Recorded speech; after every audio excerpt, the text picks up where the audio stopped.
दिल से स्वागत है आपका आपके ही चैनल बुल बियर बाजार। हमारे साथ जुड़े रहने के लिए चैनल सब्सक्राइब करें। सोचिए 500 करोड़पति और इन सब में सिर्फ एक बात कॉमन थी। वो पहली चीज जो सबने की, अमीर बनने के लिए। आखिर वो था क्या? अच्छा, जो भी दिमाग में आ रहा है ना, शायद वो जवाब नहीं है। चलिए इस बड़ी ही दिलचस्प स्टडी में गोता लगाते हैं और देखते हैं कि सच क्या है। और हाँ, ये नंबर कोई छोटा मोटा नहीं है। 500। हम यहाँ 5 या 10 लोगों की बात नहीं कर रहे हैं। पूरे 500 करोड़पतियों की जिंदगी को स्टडी किया गया। मतलब जो भी पैटर्न निकल कर आया है ना, वो कोई इत्तेफाक नहीं है। वो एक सॉलिड, बार बार दिखने वाला सच है। तो सबसे बड़ा सवाल यही है कि वो पहला कदम था क्या? वो कौन सा एक काम था जिसने बाकी सारी चीजों के लिए दरवाजे खोल दिए? बस इसी एक सवाल का जवाब इस पूरी बातचीत का सेंटर पॉइंट है। अच्छा, असली जवाब पर आएं उससे पहले कुछ आम गलत फहमियों को दूर कर लेते हैं, है ना? वो बातें जो सुनने में तो एकदम सही लगती हैं, लेकिन असल में कहानी कुछ और ही है। तो क्या वो सुबह 4 बजे उठना था? भाई आदत तो बहुत अच्छी है, इसमें कोई शक नहीं। लेकिन वो पहला सबसे जरूरी कदम नहीं, बिल्कुल नहीं। अच्छा, तो फिर शायद ढेर सारी किताबें पढ़ना, नॉलेज बढ़ाना तो बहुत जरूरी है। पर नहीं, वो पहला एक्शन ये भी नहीं था। ओके, तो फिर पक्का इन्वेस्ट करना होगा, जल्दी निवेश शुरू कर देना, राइट? देखिए, पैसा बनाने के लिए इन्वेस्टिंग तो चाहिए ही चाहिए, पर मजेदार बात यह है कि ये भी वो पहली सीढ़ी नहीं थी। तो एक तरफ हैं ये सारी आम धारणाएं, जल्दी उठो, किताबें पढ़ो, इन्वेस्ट करो, सब अच्छी बातें हैं, पर ये वो नींव का पत्थर नहीं है। तो फिर वो असली रहस्य क्या है? चलिए, अब पर्दा उठाते हैं इस राज से। और वो जवाब बहुत ही सिंपल है। वो एक काम जो उन सभी 500 करोड़पतियों ने अपनी शुरुआत में किया, वो था अपनी पहली बिक्री करना। जी हाँ, बस इतना ही। उन्होंने कुछ बेचा। सुनने में एकदम आसान लगता है ना, पर जरा इसकी गहराई को समझिए।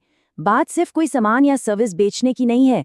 बात है एक आइडिया को, एक सोच को हकीकत में बदलने की, और फिर किसी और को उस हकीकत पर इतना भरोसा दिलाने की कि वो उसके लिए अपनी मेहनत की कमाई देने को तैयार हो जाए। और एक बात साफ कर दूं, यहाँ बेचने का मतलब कोई कॉर्पोरेट सेल्स जॉब नहीं है। नहीं, इसका सीधा सा मतलब है वैल्यू एक्सचेंज। मतलब किसी को कुछ ऐसा देना जिसकी उसे वाकई जरूरत है या वो चाहता है, और बदले में उसकी कीमत लेना।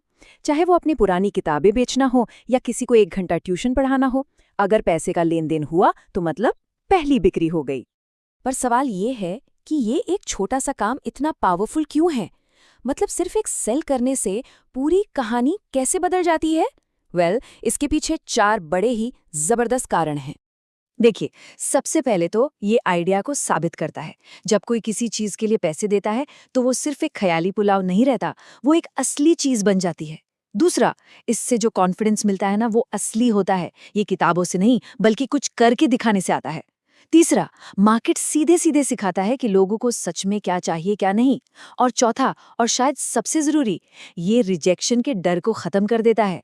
जब ना सुनने की आदत पड़ जाती है तो फिर डर किस बात का? ठीक है, तो ये करोड़पतियों की कहानी तो समझ आ गई, पर इस सब का हमारी अपनी जिंदगी से क्या लेना देना है? हम इस सबक को अपनी लाइफ में कैसे इस्तेमाल कर सकते हैं? और देखिए, इसके लिए कोई बड़ी कंपनी खोलने की जरूरत नहीं है। शुरुआत एकदम छोटी हो सकती है। घर में कोई पुरानी किताब पड़ी है, उसे ऑनलाइन बेच दो। कोई स्किल आती है, जैसे गिटार बजाना या पेंटिंग करना, किसी को 1 घंटे के लिए सिखा दो। दोस्तों की किसी छोटे से काम में मदद कर दो और बदले में थोड़े पैसे ले लो। अरे एक छोटा सा ई-बुक ही बना लो। पॉइंट ये है कि बस उस लेन देन को शुरू करना है, उस पहली सेल वाली फीलिंग को एक्सपीरियंस करना है। तो ये सारी बातचीत हमें एक बहुत ही सिंपल सवाल पर लाकर खड़ा कर देती है। बड़े बड़े प्लान्स और स्ट्रैटेजी बनाने से पहले बस एक चीज सोचने की जरूरत है, आज ऐसा क्या छोटा सा मूल्य बनाया जा सकता है और बेचा जा सकता है? क्योंकि अगर उन 500 करोड़पतियों की कहानी से कुछ सीखने को मिलता है तो वो ये है कि दौलत का असली सफर बड़े बड़े आइडियाज से नहीं, बल्कि उस एक पहली बिक्री से शुरू होता है। ऐसी और जानकारी के लिए चैनल को सब्सक्राइब जरूर करें।